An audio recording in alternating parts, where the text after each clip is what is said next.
All right, officially, we are underway with our second to the last leadership call for this year. And then, God willing, next week I'll do one more, and then we will sort of close it down for this season until we have our meetings. So that's very exciting. The meetings are coming up, and I think, I'm going to check with my physician, but I think I'm going to get to come over to Talon and see the group with the Canadians and everybody that's flying over to Europe. Woo! So yeah, people are fired up. All right, maybe not. Let's talk about this topic today. Let's talk about status. So if you're taking notes, which I know some of you do, jot down status matters. Status matters. We're going to talk about 3 ways to gain status. Okay? Now, I got to say at the beginning of my little call here, this is not a typical topic for me, but I thought, since we talk about tone and status and all that stuff a lot, I would sort of investigate and see what the people, the professionals and the academics say about this very topic. So I'm not going to talk today about technical training on how to raise your status with your tone when you're making phone calls to prospects, okay? But I'm going to rather talk about personal status, okay? So after doing some reading, I came across some articles, and there's some that I agree with and some that I don't. Let me share a little of both. First, here's a guy who said this. He said, values are rules. Don't write this down. Values are rules for what people should say and do. Okay, don't know if I agree with that. But he said those values are often based on underlying beliefs. So let me tell you his underlying beliefs about status. Okay, here's what he said. People are not equal. I'm like, I think I know what he means, but I think we are equal. We're certainly equal in God's eyes, but people have different skills and abilities. All right, so we're not equal that way. Then he went on to say some people are superior and some are inferior. I was like, nope, not buying that one. So that was my first point of disagreement on the article about status. He said superior people deserve advantage and high status. I was starting to shake my head. Then he said this point, status gives power. I agree with that. If people perceive you in a certain way, you have a certain high status, they give you power. You have more influence. So I buy that. Then he went on to personal assertions. Here was his first personal assertion. I have a right to higher status. Okay. All right. Well, I want everybody to feel good about themselves and to be perceived well by others. But okay, I guess if that's a right, we should have a conversation about that. Here's another one. Here's where you really got into the weeds with me. I'm superior to others. Others are inferior to me. I was just like, wow. Wow. That's a bold statement, and be sure you share that with other people that you meet. That's always a great way to make that first impression. Also, he said this, and I'll wrap up with this comment. He said, I am superior in ability, including intelligence. So anyway, I hit delete on that article, but there's lots of different viewpoints about what status is and what status is about. So I asked our Australia team and our Hong Kong team yesterday morning for them, about what they thought it was. I asked them to give me a definition. And Yana came up with a real succinct definition for status. And she said, status is confidence. I would say yes. Status is confidence, and that's an internal thing. That's something that goes on inside of you. I would go on to say that confidence equals certainty. Yeah, and if some of you Tony Robbins fans are going, wait a minute, that sounds like Tony Robbins. Yes, it is. The more certain you are, the more confident you are, the more influential you are, the more effective you are. So that kind of status, I want all of you to have a big dose.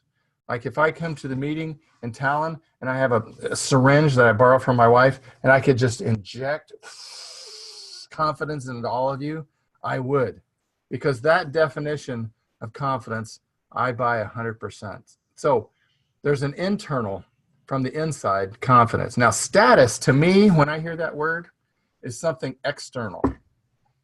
And here's the great news. So to me, when again, we can get hung up on words and what that means in different contexts here at LGFG. But here's the good news. I got two or three big points I want to make. One, you provide a service by raising people's status. Do you understand that? If you're a clothier, if you're making contacts and a clothier goes out and makes a sale, they feel good about themselves. You impact how they feel about themselves and how others perceive them and feel about them, which can improve their business and improves your business. So it's really cool, I think, that you can provide a service by raising someone else's status. All right. Now, let me give you, if you're going, okay, what are some main points from this call? Well, let me just give them to you. Here's the punchline for this call. And this I think is important. This one I buy.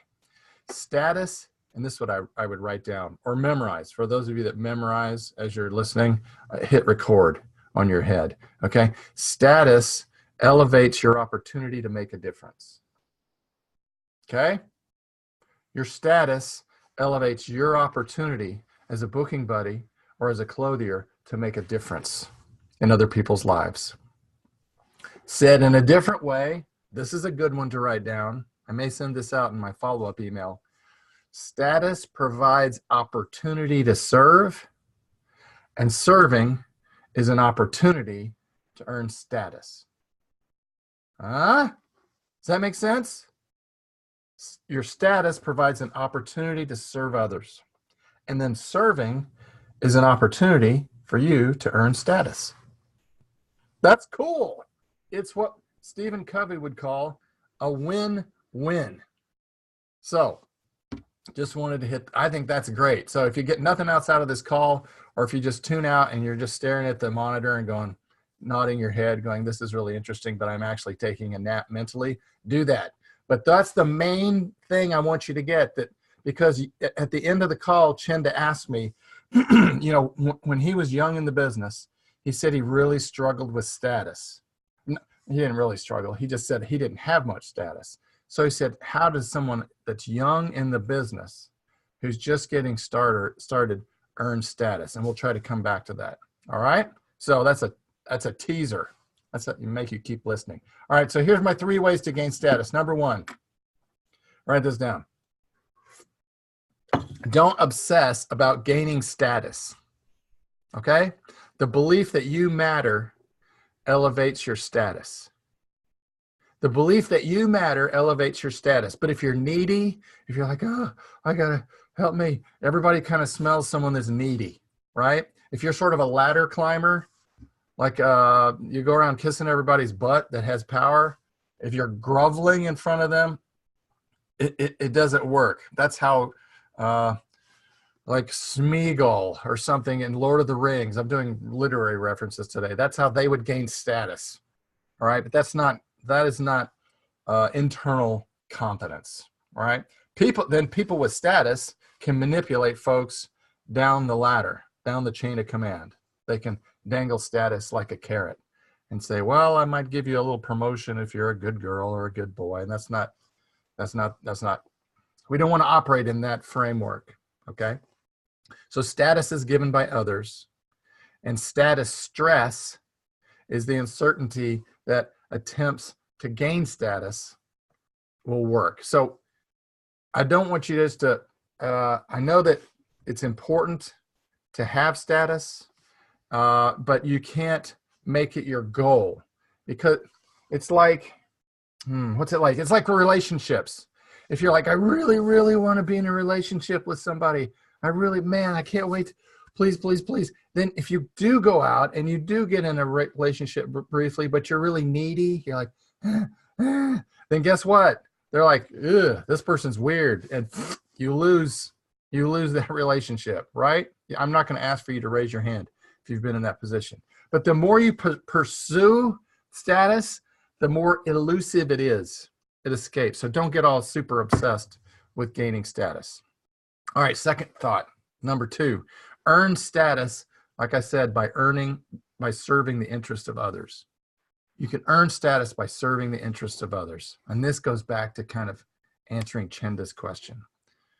Let's not just think about LGFG. This applies to all of life, which I want you to think about too. You know, if you have a grandmother, how many of you have grandmothers that are still alive? Yeah? If you do, a grandmother can gain status by serving her grandchildren, reading to them, cooking for them, being with them, teaching them life principles.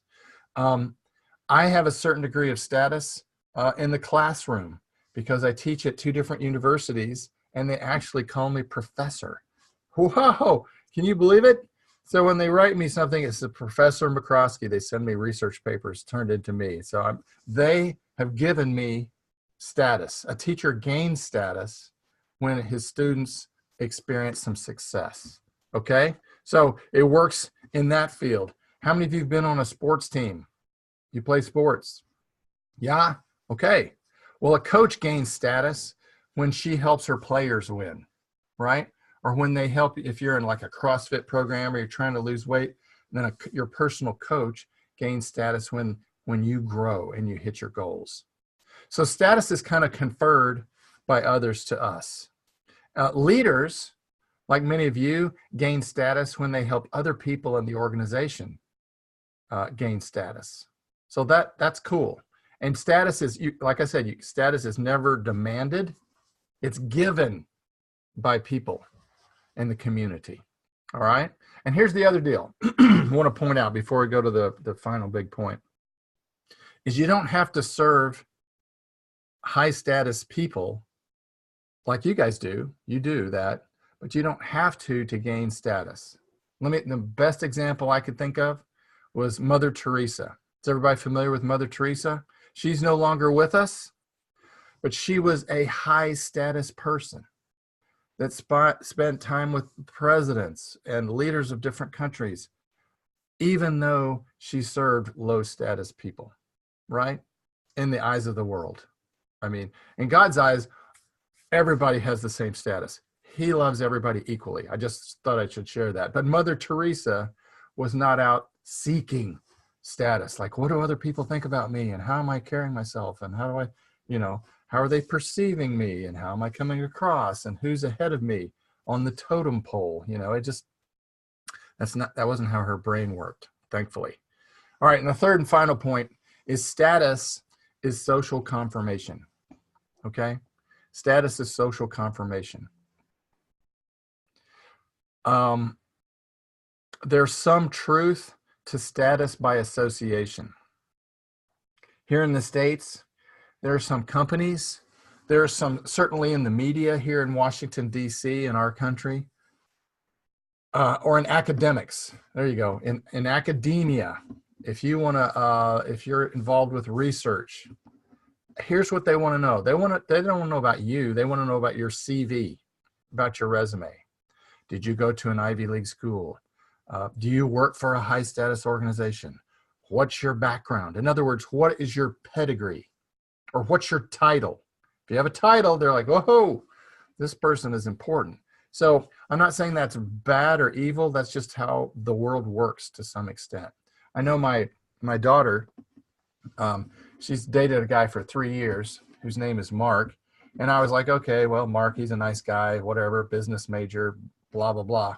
But guess what? He just landed a job with Boston Consulting Group. And Boston Consulting Group here in the States is probably in the top 3 consulting firms in America. And so I thought, man, this 23-year-old kid just landed a job as a senior at the university with that Boston Consulting Group. So guess what happened? His status in my eyes went up. So I'm like, that's cool. He's associated with the right people. He's worked hard. He enjoys the fruits of that. So to some extent, there are people that look at you and they say, well, if you didn't graduate from Harvard, if you weren't from Yale or Princeton or one of our high status universities, then you are inferior. But that is not the case. So we can win. You guys can develop your status by associating with high status people. How many of you have seen the episodes of The Suit Maker? Good. If you haven't watched them, they're kind of cool. What's interesting about them is Dimitri interviews high status people, right, on the Suit Maker. And that's an example of power by association. And so it's sort of a win-win between the people that he interviews. And the great news is this, for you, as you meet and deal with high status people, it enhances your status, your confidence. You should feel good. You should feel confident about that. All right. So that's kind of my big 3 points today. I want you to know that status is social confirmation. I want you to know that you can earn status by serving the interests of others. And I want you to know that I don't want you to obsess about that by any means, because that won't get you anywhere.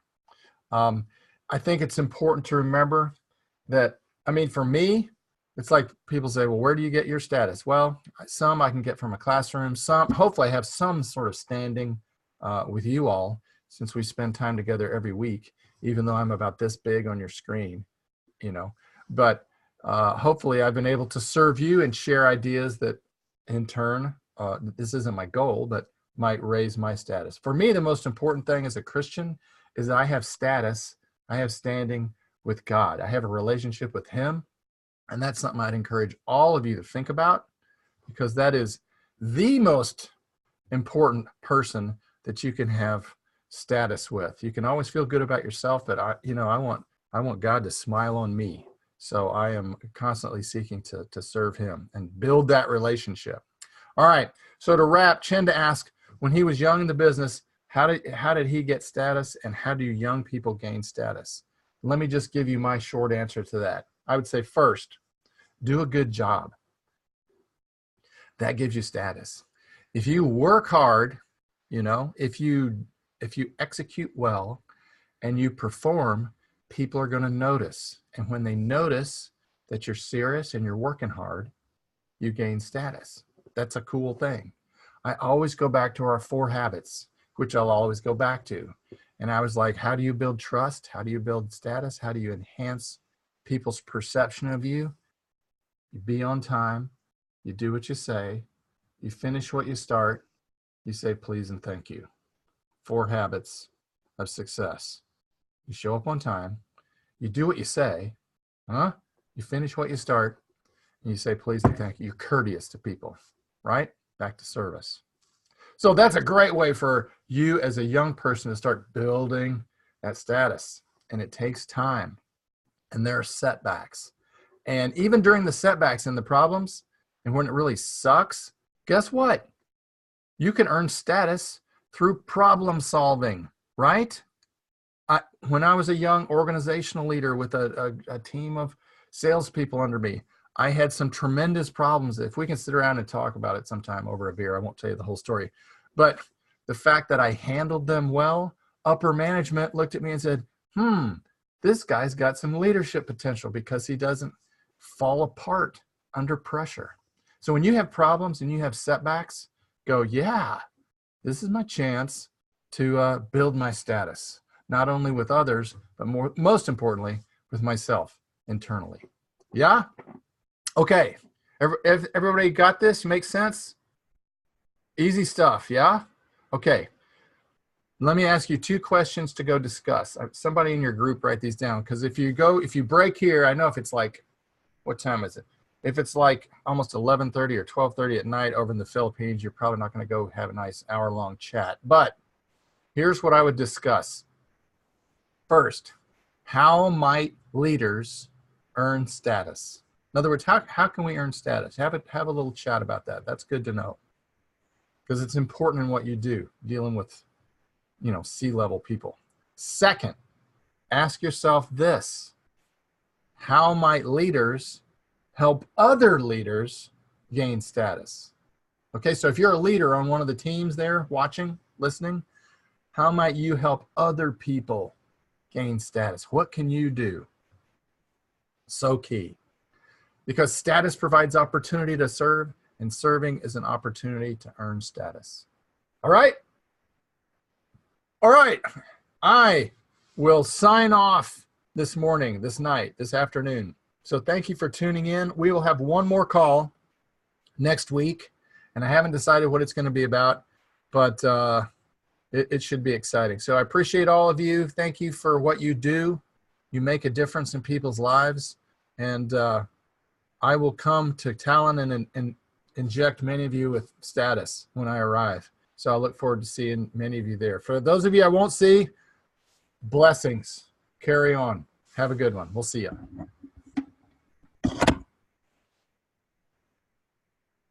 Oh, another man disturbed the world right. You grieve another son. Yeah, you lose another one. On some sunny day, it always